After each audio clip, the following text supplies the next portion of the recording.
യൂറോപ്യൻസിന്റെ അടുത്ത് നിന്ന് ഇവരെ മാറ്റാണ്, ഇവർക്ക് കുറച്ചും കൂടി ട്രീറ്റ്മെന്റ് വേണം, ഇവർ ഡിസീസ് സ്പ്രെഡ് ചെയ്യുന്നുണ്ട് അങ്ങനൊക്കെ പറഞ്ഞിട്ട് നോർമലി ഒരു ട്രെയിനിൽ കയറ്റി കൊണ്ടുപോവാണ് ഈ ജീറ്റോസിലേക്ക്. ജീറ്റോസ് പറഞ്ഞ ഒരു സിറ്റി ഞാൻ പറഞ്ഞില്ലേ, വൃത്തിയില്ലാത്തൊരു സിറ്റി. അവിടെ നിന്നിട്ട് ഈ കോൺസെൻട്രേഷൻ ക്യാമ്പിൽ എത്തിയിട്ട് അവർക്ക് ഓരോർക്ക് പണി ഇങ്ങനെ കൊടുക്കുക. ഫസ്റ്റ് തന്നെ സ്റ്റാർട്ട് ചെയ്യുമ്പോൾ പറയേണ്ടത് അവർ കിടന്നുറങ്ങുന്ന കാര്യം പറയണം. കിടന്നുറങ്ങുന്നത് ശരിക്കും പറഞ്ഞ ഒരു ഷൂ റാക്കിൽ കിടന്നുറങ്ങുന്ന അവസ്ഥയാണ്. അടുപ്പിച്ചുള്ള ബെഡിൽ കിടന്നുറങ്ങണം. ഇത്രയും കൺജസ്റ്റഡാ. ഓക്കെ, ഈവൻ ടോയ്ലറ്റ്സിനെ പറ്റി പറയുന്നത് ഓപ്പൺ ടോയ്ലറ്റ്സാ, ഇത് എടുത്തെടുത്ത് ടോയ്ലറ്റ്സാ. അപ്പൊ ഈ കോൺസെൻട്രേഷൻ ക്യാമ്പിൽ ഫസ്റ്റ് തന്നെ റോൾ കോൾ ഉണ്ട്. റോൾ കോൾ എന്ന് പറഞ്ഞ ഒരു ഗ്രൗണ്ടിൽ എല്ലാവരും വന്ന് നിൽക്കണം, കാലത്തും വൈകുന്നേരം നിൽക്കണം. അപ്പൊ ഈ കാലത്ത് പോണ നേരത്തെ അവർക്ക് ഫുഡ് കൊടുക്കണ മെന്യൂസ് ഉണ്ട്.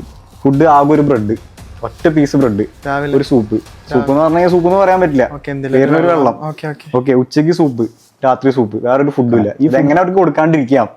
തട്ടിമറിച്ച് കളയാ, അല്ലെങ്കിൽ ബ്രെഡ് നിലത്തേക്കിടുക. അങ്ങനെ അവർ അത്രയും ക്രൂവാലിറ്റിയാണ്.